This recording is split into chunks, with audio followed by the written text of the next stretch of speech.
What's going on, gentlemen? He is here. Oh, Okay, hold on one throw his second. picture up there. I'm Come going to on. try to play this around Look at that. and see if. That's Hold on. perfect. Look at the guy in the tux. It's perfect, kind of. Hold on. Where am Well, I? Spanky, Now, where are you? Spanky required black tie attire, boys. So I had to go full on out. Well, There we go. there you go. Perfect. All right. We got that going. All right, my friend, we fixed it. What's up? How are you? Thanks for joining the show. We appreciate it. Not too bad. Dave and I are still living on the high of the panel, as X or the Twitter sphere is calling. But yeah, still coming down from the high. Obviously, a busy week with Bet Bash, and now we kind of turn our attention to football and getting ready for the season to start. Jeffrey, you have to review it for the people. We got a full crowd of people in here. Everybody saw the tweets. Everybody heard snippets. Everybody heard Rufus's play-by-play account on Unabated. What was your impression, one, of the week? Because, I mean, I was down there every night. There were panels all day and, things, people around the book, scavenger hunts. Then you got dressed up and you inducted people into a sports gambling hall of fame in a black tie affair. Are you still like, I'm half asleep? That was one of the longest weeks I've had in a while, and I don't work there. How was the week for you? What did you think of the Bet Bash and of course, the panel? Yeah, I mean, it was fantastic. Obviously, this is year two in terms of working with Spanky and his team, and to see it kind of double in size and be able to really do a lot of the events over at Circa and the new ballroom space and things like that, and really be able to grow into it.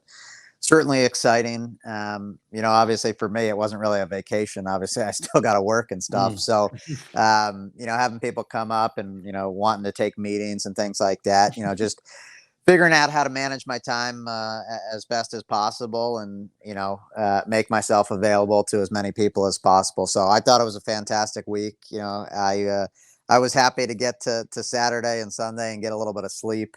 Because some of those nights are long, and obviously the days are long as well. But I think for me, kind of growing up, and you guys can probably speak to it as well. When you think about gambling, the first name that comes to mind is Billy Walters. And, obviously he kind of peeled back the curtains, in that 60 Minutes interview, say probably 12, 13 years ago. But I think obviously when you talk about the sports gambling world, it's the mystery and the lore that, he carries with the amount of money that he was able to, bet, and the influence that he had on the market. So obviously for him to be the headliner of the inaugural, Sports Gambling Hall of Fame class, and, to have him participate in the festivities of the weekend, was something really cool for me, to be able to do that, within the Circa Sports book and on our properties was obviously cool to be, attached to as well. And then obviously, certainly enjoyed the panels. Obviously, as much as I enjoyed my panel, I thought there was obviously, two other great panels plus the interview with Billy. So overall, I'd say it was a fantastic weekend. And we're obviously certainly looking forward to Bet Bash 4 next year. But it seems like Spanky continues to outdo himself every year, and he's turned into quite the party planner.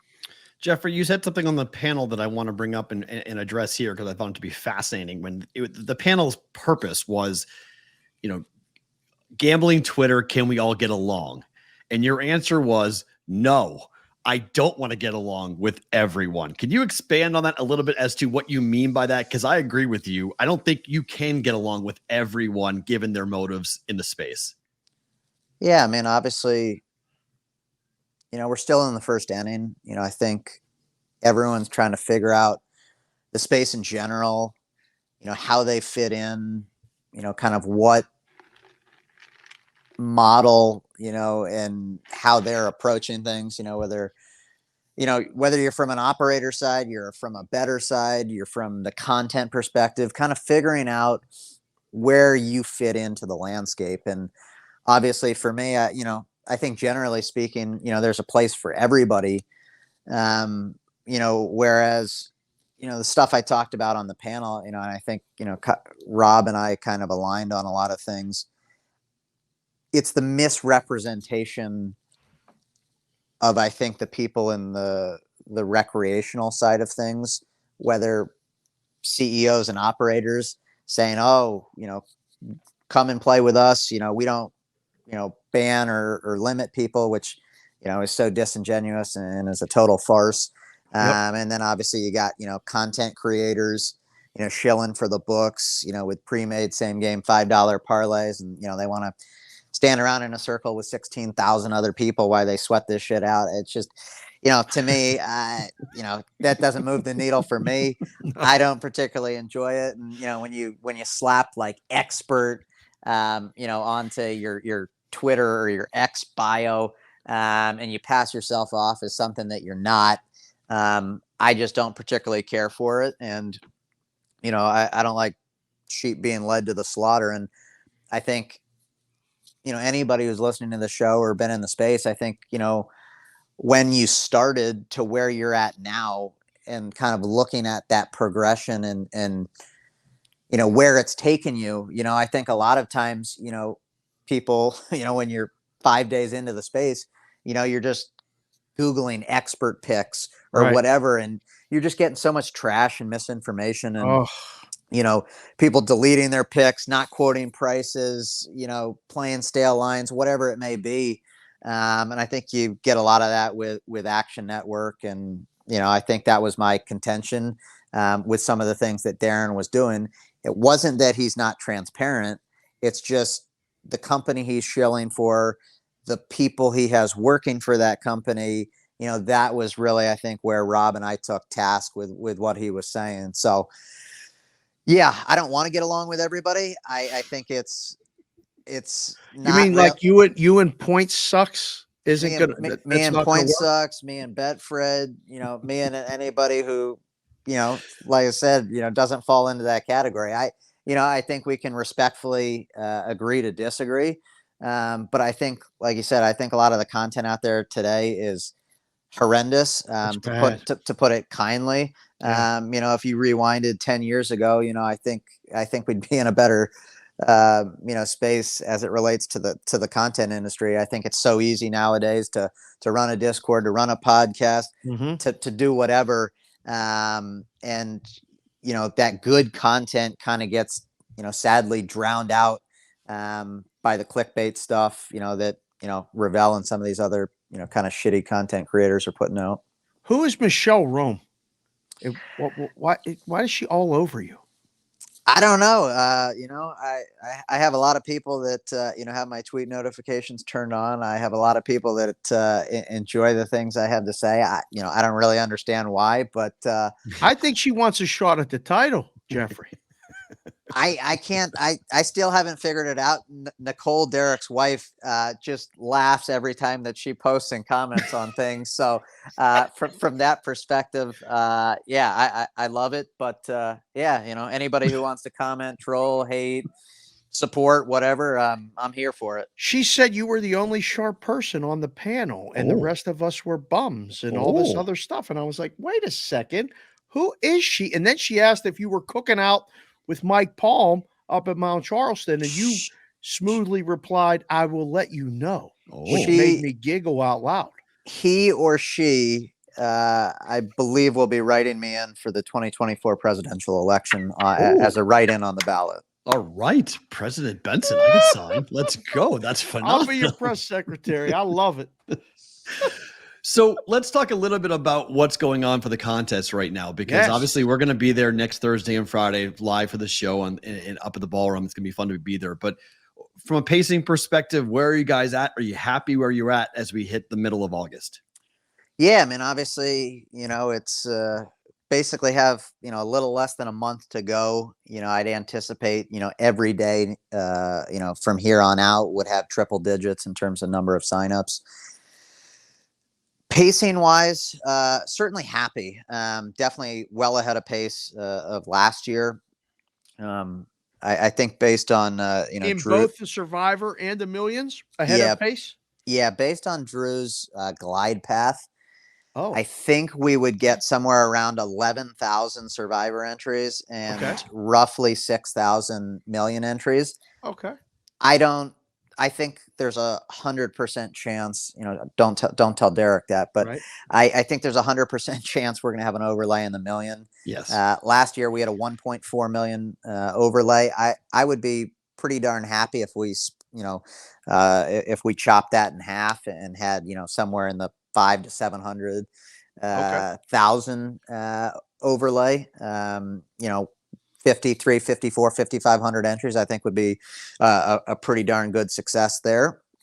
And then obviously, I think we are going to, at the very least, hit 8,000 entries in Survivor. And, I think there's a good chance depending upon obviously how the last 3-4 weeks go and the interest level, maybe we'll fall somewhere between 8,000 and 10,000 entries in Survivor. Excellent. And with all the people coming to town and signing up for the contest, I've been getting a lot of questions about like season wins and different things. And P. Ralt and I are doing a daily season wins brought to you by Circa Sports. Have you seen much action in the season wins stuff? That's a very popular market with both the content creators and the rhombuses and parallelograms. I refuse to use the square and the sharp comment, but how's the season win action going? Yeah, it's good. Obviously, I think once you turn the corner and you get into week 1 of the preseason, I think people kind of get their juices flowing.